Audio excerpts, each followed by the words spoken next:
एक बार एक गांव में एक साधु रहता था। सारा दिन राम राम जपता रहता है और ढोलकी बजाकर कीर्तन करता रहता। उसकी कुटिया के पास जिस व्यक्ति का घर था वह उससे बहुत परेशान था। एक दिन वह व्यक्ति गुस्से में उस साधु की कुटिया में चला गया और कहने लगा कि तुम क्या दिन रात राम राम रटते रहते हो? तुम्हें तो कोई काम धंधा नहीं है, हमें तो कमाने जाना पड़ता है। तुम्हारी ढोलकी की आवाज से मैं सो नहीं पाता। साधु कहने लगा, तुम भी मेरे साथ राम राम जप के देखो, तब तुम्हें पता चलेगा कितना आनंद आता है। वह व्यक्ति ने थोड़ा खींच कर कहा, अगर मैं तुम्हारे साथ राम राम जपता हूं तो क्या तुम्हारा राम मुझे खाने के लिए रोटी देगा?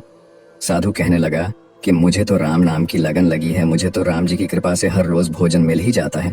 तुम भी राम राम जप के देख लो, मुझे भरोसा है भगवान तुझे खाने को जरूर देगा। वह आदमी उस साधु को चुनौती देता है कि मैं तुम्हारे साथ आज राम राम का भजन करता हूँ। अगर तुम्हारे राम ने आज मुझे रोटी खिला दी, सारी उम्र राम की भक्ति में लगा दूंगा। अगर नहीं खिलाई तो तुम ढोलकी बजाना बंद कर दोगे। साधु कहता है कि मैंने तो निष्काम भाव से प्रभु राम की भक्ति की है, लेकिन फिर भी मुझे तुम्हारी चुनौती मंजूर है। वह व्यक्ति साधु के साथ बैठकर राम राम का जाप करता है और मन में निश्चय करता है कि चाहे कुछ हो जाए, मैं आज भोजन नहीं करूंगा।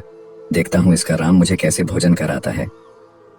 राम का भजन करने के बाद वह सोचता है कि अगर अब मैं घर जाता हूं तो मेरी माँ और बीवी मुझे खाने को कहेंगे और मुझे रोटी खानी पड़ सकती है। लेकिन मुझे साधु को चुनौती में हराना है, इसीलिए वह घर जाने की बजाय गांव के पास के जंगल में चला जाता है। जंगल में एक पेड़ पर चढ़कर बैठ जाता है। वह सोचता है कि मैं सारा दिन इस पेड़ से उतरूंगा ही नहीं, अन्न का दाना भी नहीं खाऊंगा। इस तरह मैं साधु को हरा दूंगा और उसका ढोलकी बजाना बंद हो जाएगा। कुछ देर बाद उस जंगल से एक बंजारों की टोली गुजरती है। उन्हें भूख लगी होती है तो बंजारों का सरदार कहता है कि आग जलाकर यहीं पर खाना बना लो, अब खाना खाकर ही आगे बढ़ेंगे।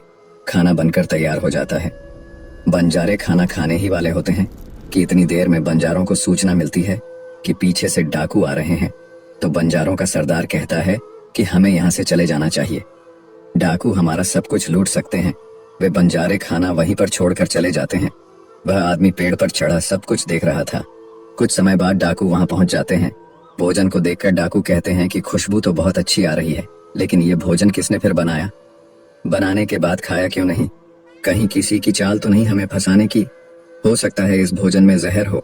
उसी समय डाकुओं के सरदार की नजर उस व्यक्ति पर पड़ी। वह उसे नीचे आने का आदेश देता है। डाकू उस व्यक्ति से पूछते हैं, हमें मारने के लिए क्या भोजन तुमने बनाया है? वह बेचारा मिन्नतें करता रहता है कि मैंने यह भोजन नहीं बनाया, इसमें जहर नहीं है, यह भोजन बंजारों ने बनाया है। आपके आने की खबर सुनकर वह जहां से भाग गए, लेकिन डाकुओं के आगे उसकी एक नहीं चलती। डाकू से कहते हैं कि अब तुम्हें यह भोजन खाकर दिखाना पड़ेगा, क्योंकि हमें लगता है कि तुमने ही यह भोजन बनाया है और इसमें जहर मिलाया। अब तुम ही सबसे पहले यह भोजन खाओगे। वह जिद पर अड़ा रहता है, मैं यह भोजन नहीं खाऊंगा, किसी कीमत पर नहीं खाऊंगा। डाकुओं का शक और गहरा हो जाता है। वे बंदूक की नोक उसके सिर पर रखकर कहते हैं, तुझे यह भोजन खाना पड़ेगा, नहीं तो गोली खानी पड़ेगी। वह व्यक्ति भोजन कर रहा है और साधु को याद करते करते आंसू उसकी आंखों से बह रहे थे। उसने कहा था कि मेरा निश्चय है कि राम नाम जप लेगा तो राम तुझे भोजन भी देंगे। उसके भोजन करने के बाद डाकुओं ने उसे छोड़ दिया। अब उसे विश्वास हो गया कि बंजारों को और डाकुओं को राम जी ने ही भेजा है।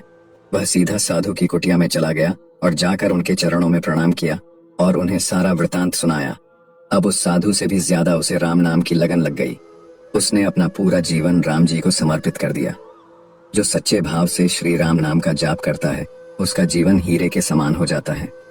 भगवान श्री राम उसके सारे कष्टों को हर लेते हैं।